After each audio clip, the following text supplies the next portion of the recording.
साथियों, सामयिकी के इस अंक में आपका एक बार फिर स्वागत है और वर्कर्स सोशलिस्ट टीवी के लिए आपके साथ मैं हूं राजेश त्यागी। ट्यूनीशिया में एक बार फिर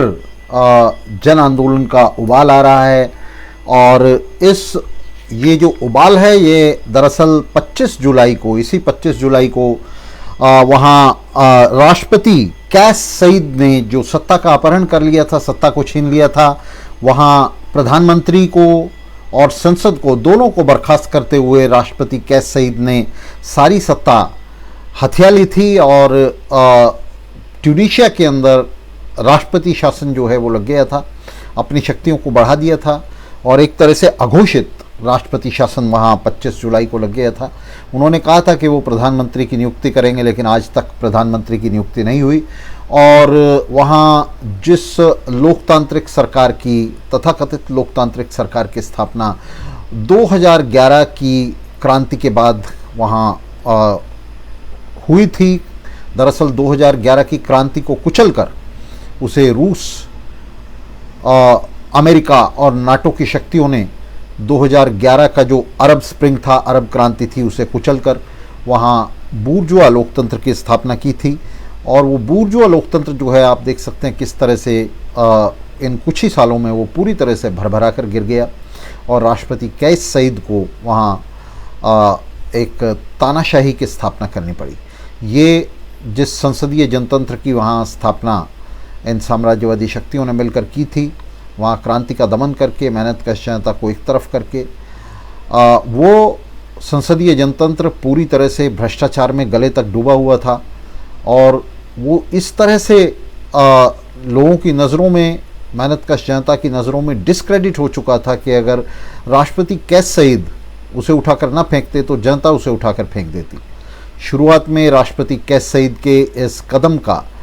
वहाँ जनता ने विरोध नहीं किया बल्कि स्वागत किया। उन्हें लगा कि इस निकृष्ट, भ्रष्ट, पतित संसदीय जनतंत्र से हमें छुटकारा मिल गया है और उन्होंने उस जनतंत्र पर राष्ट्रपति कैस सईद की जो तानाशाही थी, उनका जो राष्ट्रपति शासन था, उसे भी स्वीकार कर लिया। लेकिन कुछ ही महीनों के अंदर ये जो राष्ट्रपति शासन है, इसकी पूरी तरह से पोल खुल गई और जनता को पता चल गया कि चाहे राष्ट्रपति शासन हो, राष्ट्रपति का शासन हो या संसद का शासन हो, प्रधानमंत्री का शासन हो, संसदीय जनतंत्र हो, उस सब के पीछे दरअसल जो पूंजीवाद का काला नाग है वो अपनी सत्ता को स्थापित किए हुए है और इसकी सत्ता के चलते वहाँ जो शासन प्रशासन है वो इसी तरह का बना रहेगा। आपको याद होगा कि ट्यूनीशिया वो देश है जिससे 2011 में अरब क्रांति शुरू हुई थी। ट्यूनीशिया के अंदर जो एक विश्वव्यापी आर्थिक संकट पूंजीवाद का बना हुआ था, विश्वव्यापी संकट बना हुआ था, जिसके चलते आप पूरी दुनिया के अंदर देख सकते हैं कि सरकारें जो हैं वो पूरी तरह से अस्त व्यस्त और अस्थिर हो रही थी। उसका जो सबसे संघनित बिंब है, सबसे संघनित उसका प्रतिबिंब है, वो अरब देशों में देखने को मिला था, अरब दुनिया में देखने को मिला था। और उसके अंदर ये जो बढ़ता हुआ संकट था, आर्थिक संकट था, इसने ट्यूनीशिया के अंदर एक इनकलाब की शुरुआत कर दी थी। ट्यूनीशिया कोई बड़ा मामला नहीं था, तुरंत का जो मामला था, इसका जो तात्कालिक मामला था वो यही था कि एक सब्ज़ी विक्रेता ने जिसकी सब्ज़ी की ठेली को वहाँ अधिकारियों ने उठाकर, म्यूनसिपल अधिकारियों ने उठाकर अपनी गाड़ी में डाल लिया था, उसने उनके सामने ही वहाँ आत्मदाह कर लिया था, अपने आप को आग लगा ली थी और उसके इस आत्मदाह से पहले पूरा ट्यूनीशिया जल उठा और ट्यूनीशिया के साथ पूरा अरब दुनिया है वो जल उठी, उसके अंदर क्रांति शुरू हो गई और एक के बाद एक देश जो हैं वो इस क्रांति के अंदर, वो चाहे मिस्र हो, चाहे लीबिया हो, चाहे ट्यूनीशिया हो, ये सब देशों के अंदर जो है एक के बाद एक बड़ी तेज़ी से क्रांति की ये लपट जो है ये फैलती चली गई और एक बार ऐसा लगने लगा था कि ये राजशाही तो जाएंगी, साथ ही ये पूरी जो अरब दुनिया है इसके अंदर एक जो है एक जनवादी क्रांति जो समाजवाद की दहलीज तक ले जाएगी और समाजवादी क्रांति में रूपांतरित हो सकेगी। तो इस तरह की एक क्रांति की शुरुआत वहाँ हो चुकी है और ये क्रांति आगे बढ़ेगी।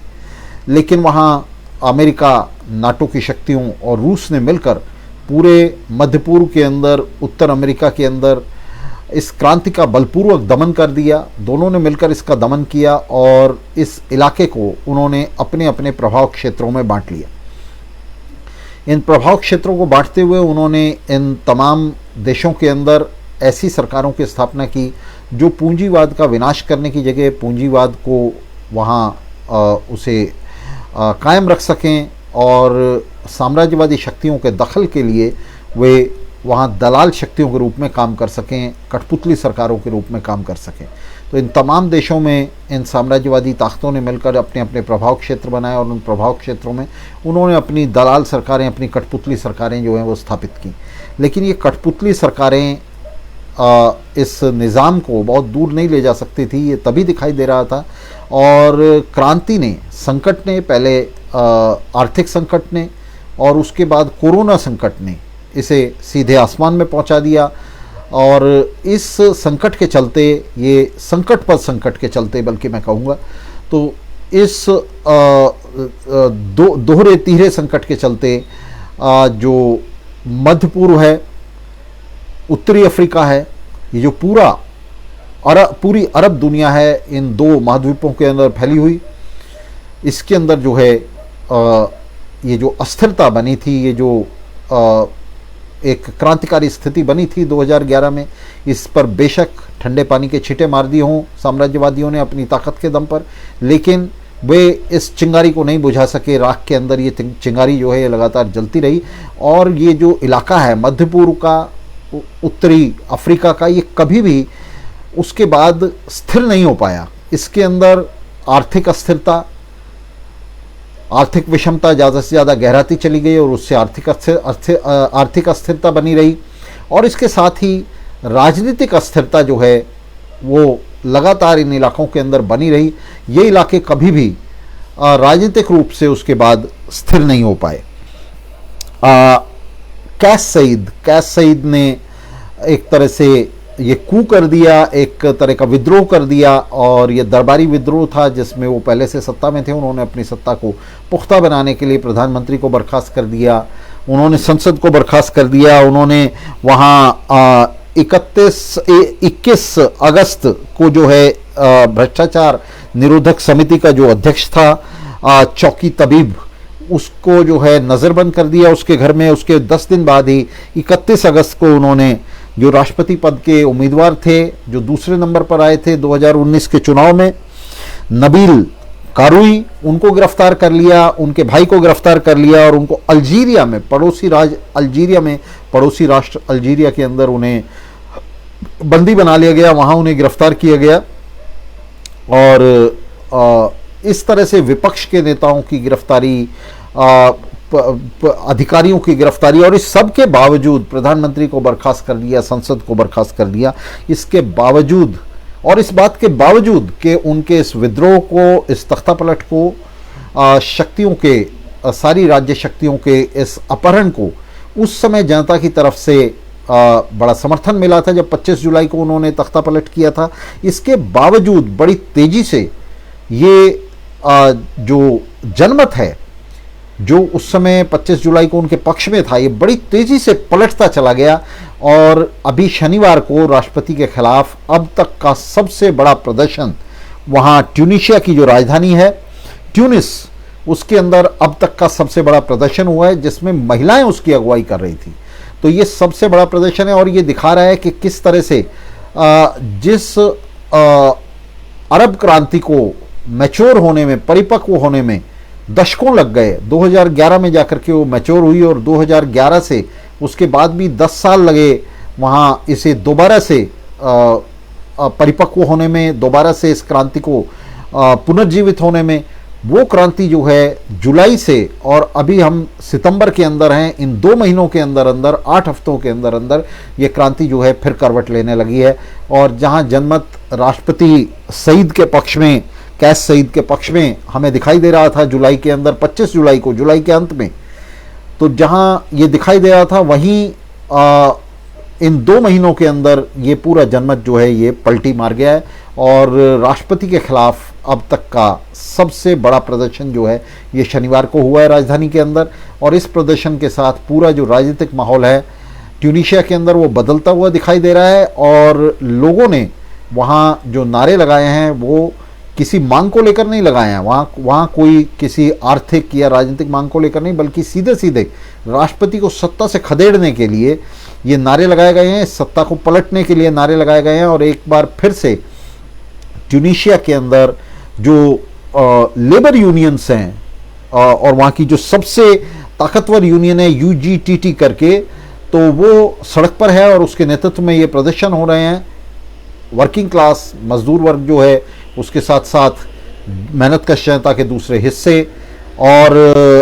वहाँ मध्य वर्ग के भी दूसरे हिस्से, पेटी बुर्जुआजी के हिस्से, वे भी सब सड़क पर हैं। तो ये एक तरह का वहाँ एक व्यापक जन आंदोलन जो है मजदूर वर्ग के नेतृत्व में वहाँ बन रहा है, जिसका नेतृत्व UGTT कर रही है। विपक्ष की पार्टियां भी इसके अंदर है, लेकिन विपक्ष की पार्टियां कोई बड़ी भूमिका इस संघर्ष में नहीं निभा रही हैं और इसकी जो कमान है वो मुख्य रूप से जो लेबर संगठन है, श्रमिक संगठन है, उनके हाथ में है। और 2014 में जो संविधान बना था, 2014 में जिस संविधान की रचना की गई थी, उस संविधान को लेकर लगातार वहाँ एक द्वंद्व की स्थिति बनी हुई थी। एक हिस्सा जो है पूंजीपति वर्ग का, वो कह रहा था कि संसदीय शासन होना चाहिए और इस संविधान को ज़्यादा से ज़्यादा इसको बदला जाना चाहिए और संविधान को संसदीय प्रणाली के पक्ष में जो है उसे स्पष्ट होना चाहिए। दूसरा हिस्सा कह रहा था कि नहीं, जो संसदीय प्रणाली है वो यहाँ नहीं चलने वाली है और यह राष्ट्रपति प्रणाली के पक्ष में जो है संविधान को ज़्यादा से ज़्यादा टिल्ट लेना चाहिए, ज़्यादा से ज़्यादा उसे मुड़ना चाहिए। तो इस ऊहापोह के बीच में अभी राष्ट्रपति के जो सलाहकार हैं, एक सलाहकार हैं, उन्होंने ये घोषणा की कि राष्ट्रपति इस संविधान को उठाकर फेंकने वाले हैं, इसको सस्पेंड करने वाले हैं, निलंबित करने वाले हैं और इसकी जगह एक रेफरेंडम के जरिए वो अपना एक संविधान लाने वाले हैं। जैसे ही लेबर यूनियंस को ये पता चला तो उन्होंने इसको जो है एक षड्यंत्र, एक साजिश समझा और वे तुरंत ही सड़क पर उतर आई, जिसके चलते ये जो संविधान को उठाकर फेंकने की और नया संविधान लाने की जो राष्ट्रपति की साजिश थी, जो षड्यंत्र था, ये तो फिलहाल के लिए रुक गया है। लेकिन अब राष्ट्रपति को अपना सिर बचाना मुश्किल हो गया है। एक बार फिर से मेहनतकश जनता वहाँ सड़क पर आ गई है और अब उसे वापस भेजना जो है वो बड़ा मुश्किल है। ये पहले से ही वहाँ राजनीतिक अस्थिरता का एक माहौल बना हुआ है और लेबर यूनियंस के उतरने से इस अस्थिरता के माहौल में ये एक नया राजनीतिक संकट जो है वो खड़ा हो गया। 2011 में अमेरिका, नाटो और रूस ने मिलकर वहाँ राजनीतिक संतुलन बनाने की कोशिश की थी। वे आपस में लड़ भी रही थी, लेकिन उनके बीच में एक राजनीतिक एकता भी थी वहाँ क्रांति का दमन करने के लिए अरब दुनिया में। आज वो राजनीतिक एकता जो है पूरी तरह से टूट चुकी है। आज ये शक्तियाँ, अमेरिका, रूस, नाटो की शक्तियाँ, ये दोबारा से एकजुट होकर अरब क्रांति के अंदर वो भूमिका अदा नहीं कर पाएंगी, वो प्रतिक्रियावादी भूमिका अदा नहीं कर पाएंगी उस ताकत से, जिस ताकत से उन्होंने 2011 में ये भूमिका अदा की थी। और ये जो दोबारा से वहाँ परिपक्व होती हुई क्रांति जो ट्यूनीशिया में एक बार फिर से अपना सिर उठा रही है, ऐसा नहीं दूसरे देशों में भी उठा रही है। निश्चित रूप से हमने आपको बार बार बताया किस तरह से मिस्र में और लीबिया में और तमाम जगहों पर प्रदर्शन जारी हैं, वहाँ भी सत्ता विरोधी लहर जो है वो चल रही है। लेकिन ट्यूनीशिया के अंदर एक बार फिर से बड़ा प्रदर्शन हुआ है जिसने एक बड़ी आशा की किरण जो है अरब दुनिया के अंदर पैदा कर दी है। राष्ट्रपति ने ये जो सत्ता छीनी है, इसका अब वहाँ व्यापक विरोध शुरू हो गया है। सिर्फ मजदूरों में नहीं बल्कि मेहनतकश जनता के दूसरे हिस्सों में भी ये विरोध शुरू हो गया है। और इसके साथ साथ सबसे बड़ी बात है कि पेटी बुर्जुआजी के जो हिस्से हैं वो इसके अंदर खिंचकर आने लगे हैं। ये जो चुनी हुई संसदीय सरकार थी, ये वहाँ बहुत ही बुरी तरह से डिस्क्रेडिट हुई है, बहुत ही बुरी तरह से अपमानित हुई है। ये पूरी तरह से भ्रष्टाचार के दलदल में वहाँ इस तरह से फंस गई थी कि जनता के बीच में ये अपनी पूरी विश्वसनीयता खो चुकी थी, जिसके चलते जनता ने वहाँ राष्ट्रपति शासन तक का, राष्ट्रपति द्वारा इस सत्ता के अपहरण तक का विरोध नहीं किया, बल्कि एक तरह से उसका परोक्ष रूप से समर्थन किया। तो वहाँ इस संसदीय सरकार के चलते पूरी तरह से एक आर्थिक जड़ता की स्थिति आ गई थी, जिसमें जीडीपी का किसी भी तरह से विकास नहीं हो रहा था और आर्थिक जड़ता की स्थिति ये बन गई थी कि वहाँ लगातार जो प्रॉफिट्स का भी रेट है वो लगातार गिरता जा रहा था, और जो ट्यूनीशिया के अंदर जो पूंजीपति वर्ग है वो एक आर्थिक संकट में फंसता जा रहा था। और इसके साथ साथ आर्थिक जड़ता के साथ साथ वहाँ राजनीतिक पंगुता जो है वो अपना सिर उठा रही थी। लगातार लोग देख रहे थे कि संसदीय राजनीति के अंदर जो पार्टियां, जो नेता लगे हुए थे, वे अपने घोंसले सजा रहे थे, अपने घरों को भर रहे थे, अपनी तिजोरियां भर रहे थे, जनता की लूट हो रही थी और किसी भी तरह से जनता के लिए कोई भी वहाँ कल्याणकारी काम जो है वो ये सरकार नहीं कर पा रही थी, और इसके चलते वहाँ स्थिति जो है लगातार खराब होती जा रही थी। प्रदर्शन का तात्कालिक कारण निश्चित रूप से ये रहा कि राष्ट्रपति के सलाहकार ने ये घोषणा की कि राष्ट्रपति संविधान को उठाकर फेंकने वाले हैं, लेकिन ये तात्कालिक कारण सिर्फ तात्कालिक कारण है। उसके पीछे जो वास्तविक कारण है जिसके चलते ट्यूनीशिया के राजनीतिक पटल पर एक खलबली मची हुई थी लंबे समय से, वो कारण है संसदीय जनतंत्र की, पूंजीवाद की, बूर्जुआ जनतंत्र की पंगुता, उसकी अपंगता। हमने कल भी अपने प्रसारण में कहा था कि किसी भी तरह से जो बूर्जुआजी है पिछड़े देशों के अंदर, वो जनवाद नहीं दे सकती, वो लोकतंत्र नहीं दे सकती, वो शांति और व्यवस्था नहीं दे सकती, वो अपराध दे सकती है, वो भ्रष्टाचार दे सकती है, वो हिंसा और खून खराबा दे सकती है, वो अपराध दे सकती है, लेकिन वो शांति और व्यवस्था नहीं दे सकती, वो लोकतंत्र नहीं दे सकती। तो ट्यूनीशिया जो है वो इसका दूसरा उदाहरण बनकर हमारे सामने जो है खड़ा हुआ। ट्यूनीशिया के अंदर दुनिया की साम्राज्यवादी शक्तियों ने अपनी पूरी ताकत झोंककर ये कोशिश की कि वहाँ किसी तरह से बूर्जुआ जनवाद की जो है स्थापना हो जाए, ऐसी कठपुतली सरकारों की स्थापना हो जाए जो जनता की जो भड़कती हुई नसें हैं उन्हें ठंडा कर सके, विद्रोह पर पानी डाल सके, और लोगों को बताया जा सके कि देखो ये जनवाद है और आपकी वोट के आधार पर जो है जनवाद, ये लोकतंत्र खड़ा हुआ है, लोगों की आंखों में धूल झोंकी जा सके। लेकिन ये जो नाकामी है, ये जो असफलता है पूंजीपति वर्ग की कि वो पिछड़े हुए देशों के अंदर किसी भी तरह से जनवाद की, लोकतंत्र की स्थापना नहीं कर सकता, ट्यूनीशिया इसकी एक शो विंडो बनकर, इसकी प्रदर्शनी बनकर सामने उभरा है। ये बिल्कुल स्पष्ट हो गया है कि जिस तरह से 1911 में चीन के अंदर सुन यत सेन की जनवादी सरकार पूरी तरह से डिस्क्रेडिट हुई थी, पूरी तरह से वो उसकी जो विश्वसनीयता है उस पर से लोगों का भरोसा उठा था, उसी तरह से 2011 में बनी हुई ये जो सरकार है उसके 100 साल बाद बनी हुई ट्यूनीशिया के अंदर जो सरकार है ये और भी ज़्यादा पतित थी, ये और भी ज़्यादा तेज़ी से जो है भ्रष्टाचार और अपराधों के कीचड़ में जो है धंसती चली गई, और इससे लोगों का जो विश्वास है वो पूरी तरह से उठ गया। और बहुत बड़ी तेज़ी से आपने देखा एक दशक के अंदर ही स्थिति यहाँ पहुँच गई कि ट्यूनीशिया जैसे देश के अंदर फिर से राष्ट्रपति शासन लगाना पड़ा। तो जनता ने जहाँ वहाँ इस किस्म के तानाशाही से ट्यूनीशिया के अंदर मुक्ति हासिल की थी, 2011 में तख्ता पलट किया था, तो वो दोबारा से फिर उसी तानाशाही के जाल में जाकर के जो है फंस गई। तो पूंजीवाद वहाँ जनता को कुछ नहीं दे पाया। बूर्जुआ जनवाद जिसकी स्थापना हुई, आखिर में उस बूर्जुआ जनवाद का अंत जो है हम देख रहे हैं कि वो तानाशाही के कदमों में हो रहा है, और ट्यूनीशिया फिर से एक बार तानाशाही के दलदल में जो है वो वहाँ फंस गया और फंसता जा रहा है। 25 जुलाई का ये जो कू है, 25 जुलाई का जो तख्ता पलट है ट्यूनीशिया के अंदर, ये बूर्जुआ जनवाद के लिए अपने आप में एक चुनौती बनकर सामने आया, एक ऐसी चुनौती जिसका बूर्जुआ जनवाद मुकाबला नहीं कर सकता। अब किसी भी तरह से बूर्जुआ जनवादी आधार पर इस तानाशाही को न चुनौती दी जा सकती है और न पलटा जा सकता है। ट्यूनीशिया का जो पूंजीपति वर्ग है, जो निम्न पूंजीपति वर्ग है, उसकी ये कुव्वत नहीं है, उसका ये बूता नहीं है कि वो किसी भी तरह से इस शासन को, इस शासन और प्रशासन को जिसकी स्थापना कैस सईद ने की है 25 जुलाई के कू में, 25 जुलाई के तख्ता पलट में, इसको पलट सके। ये जो कुव्वत है ये वहाँ मजदूर वर्ग के पास है, मेहनत कश जनता के पास है। लेकिन मजदूर वर्ग और मेहनत कश जनता का कोई भी हित जो है, कोई भी उसका इंटरेस्ट इस बात में नहीं है कि वो वहाँ 2011 के उस सड़े गले बूर्जुआ निज़ाम को, बूर्जुआ जनवादी निज़ाम को वह फिर से वापस लाए और फिर से उसकी स्थापना करे। तो ट्यूनीशिया के अंदर अब जो ज़मीन तैयार हो रही है हमारी आंखों के सामने, वो एक सर्वहारा समाजवादी क्रांति के लिए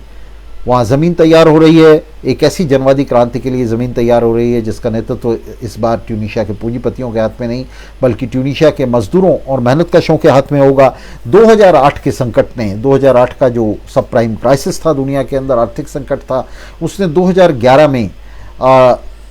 अरब दुनिया के अंदर एक क्रांति को जन्म दिया था। और उसके चलते ट्यूनीशिया के साथ साथ और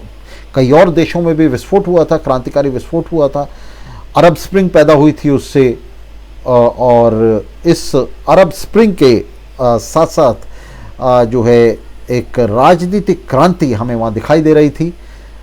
और ये राजनीतिक क्रांति जो है ये कभी थमी नहीं है, ये आज भी जारी है। ये सही है कि इसके ऊपर इसकी चिंगारी को बुझाने के लिए साम्राज्यवादी ताकतों ने पूरा जोर लगाया, सबने मिलकर जोर लगाया और इसको कुछ समय के लिए राख के ढेर में दबाने में कामयाब हो गए, सफल हो गए। लेकिन ये लंबे समय नहीं चल सका। 1 दशक से भी कम समय में हम देख रहे हैं कि फिर पलटा आ गया है। और ये पलटा इस तरह से है, इसका जो क्राइसिस है, इसका जो संकट है, वो अपने चरम पर पहुंच गया है कि राष्ट्रपति को,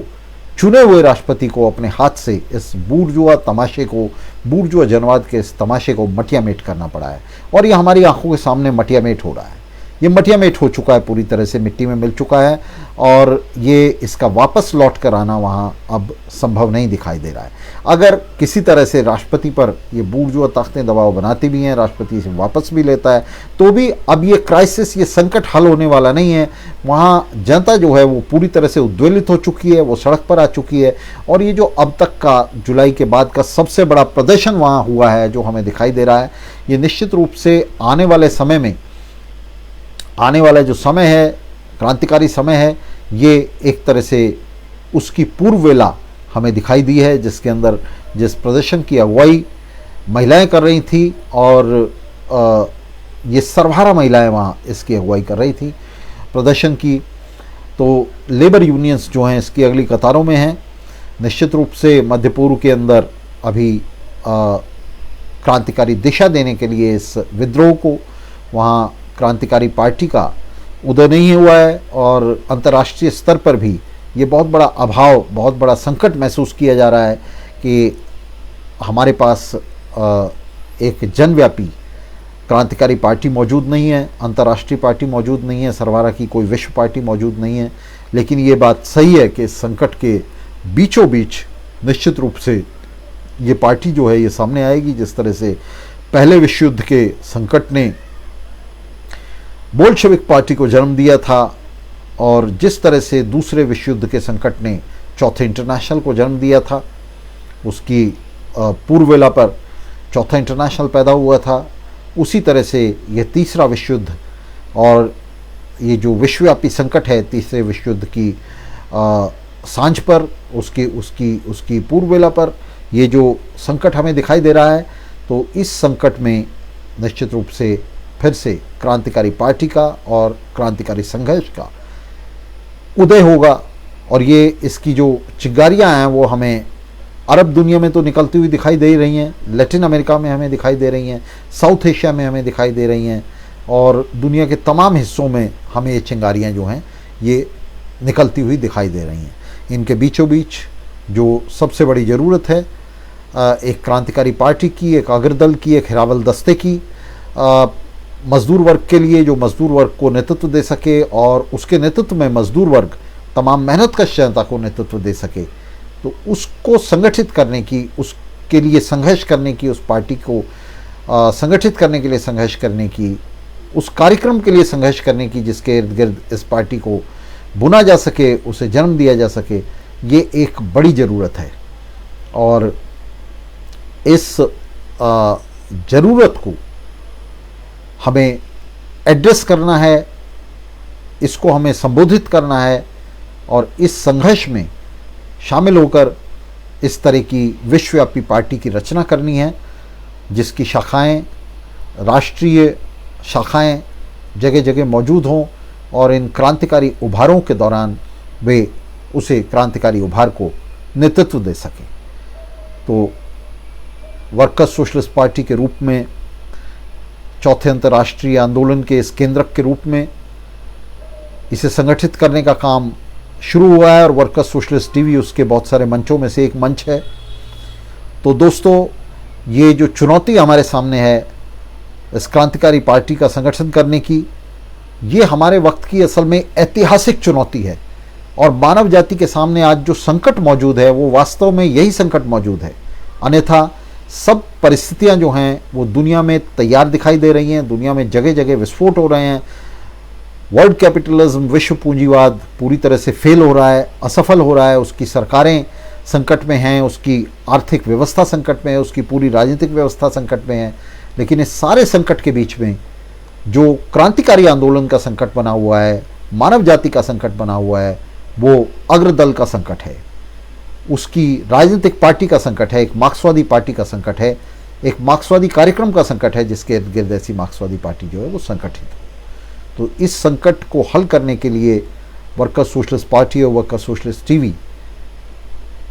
एक संघर्ष में जुटे हुए हैं और हम आप सभी साथियों से ये अपील कर रहे हैं। बहुत सारे साथी अब इर्द गिर्द इकट्ठा हो रहे हैं, पूरे दक्षिण एशिया से जो है ये जमावड़ा जो है ये बनता जा रहा है और उसमें वर्कर्स सोशलिस्ट टीवी एक बड़ी भूमिका अदा कर रहा है। तो हम आप सभी साथियों से ये जो है फिर अपील करते हैं कि ज़्यादा से ज़्यादा इसकी गतिविधियों में हिस्सा लें, ज़्यादा से ज़्यादा इसके वीडियोस को शेयर करें और इसके इर्द गिर्द जो है इस संघर्ष के लिए जमा हों। ये संघर्ष सिर्फ दक्षिण एशिया में नहीं है, दक्षिण एशिया में निश्चित रूप से इसका केंद्रक बड़ी मजबूती से उभर रहा है, लेकिन आप देख सकते हैं किस तरह से हम जो तमाम संघर्ष हैं, दुनिया भर के संघर्ष हैं, उनको हम दिशा देने की, उनको हम एक स्वर देने की कोशिश कर रहे हैं। जिस तरह से आज हमने ट्यूनीशिया पर बात की है, इसी तरह से हम दूसरे देशों पर लगातार बात करते आ रहे हैं। तो ट्यूनीशिया का ये जो संघर्ष है ये निश्चित रूप से दक्षिण एशिया में सर्वहारा संघर्ष के साथ जुड़ा हुआ है और उससे अलग करके इसको नहीं देखा जा सकता। और ये दोनों संघर्ष जो हैं, अरब दुनिया का संघर्ष, एशिया का संघर्ष, मध्य पूर्व का संघर्ष, उत्तरी अफ्रीका का संघर्ष, ये तमाम संघर्ष आपस में जुड़े हुए हैं और एक विश्वव्यापी सर्वहारा संघर्ष के हिस्से हैं। तो साथियों, इस संघर्ष को आगे बढ़ाते हुए, इसे ज़्यादा से ज़्यादा व्यापक और जनव्यापी बनाते हुए और इस संघर्ष को जनवाद और समाजवाद की तरफ मोड़ते हुए, उसकी आवश्यकताओं की तरफ मोड़ते हुए, एक दुनिया भर में मजदूरों और मेहनतकशों की सत्ता के लिए, उसकी सरकार के लिए संघर्ष करते हुए हम ट्यूनीशिया के अंदर इस संघर्ष से बड़ी आशा लगाए हुए हैं और इसको जो है यहाँ से हम वर्कर्स सोशलिस्ट टीवी और उसके दर्शकों की तरफ से इसको सलाम भेजते हैं, इसको बधाई भेजते हैं। तो इसके साथ ही साथियों, आज का कार्यक्रम समाप्त करने की आपसे अनुमति चाहता हूँ। सलाम, मिलते रहेंगे, लड़ते रहेंगे।